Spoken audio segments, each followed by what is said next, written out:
فلوس جاية قريب لسكان ولاية نيويورك. ايه اللي بيحصل؟ في حاجة أول مرة تحصل في ولاية نيويورك. حاكمة الولاية كانت أعلنت إن في تاكس ريفاند أو فلوس هترجع من الضرايب لأول مرة لسكان الولاية. الفلوس اللي هتروح حوالي 200 مليون دولار. في حوالي 8 مليون شخص هيستفيدوا من الفلوس ديت. الفلوس ديت هتبقى معتمدة على الضرايب بتاعت سنة 2023. طيب مين اللي هياخد الفلوس ديت وهياخد كام؟ أول حاجة الناس السنجل.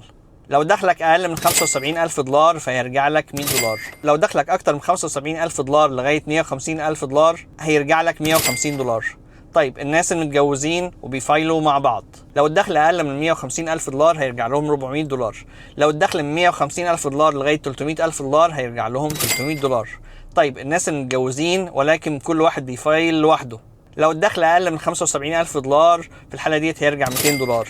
لو الدخل من 75,000 دولار لغاية 150,000 دولار في الحالة ديت هيرجع 150 دولار. طيب لو في زوجين أحدهم اتوفى، الشخص اللي باقي على قيد الحياة هيرجع له 400 دولار لو الدخل بتاعه أقل من 150,000 دولار، وهيرجع له 300 دولار لو الدخل بتاعه من 150,000 دولار لغاية 300,000 دولار. الشيكات هتبدأ تتبعت في آخر سبتمبر، والمفروض إن هي توصل للناس قريبا. كل التوفيق للجميع. لؤي العاصي من نيوجيرسي، مع السلامة.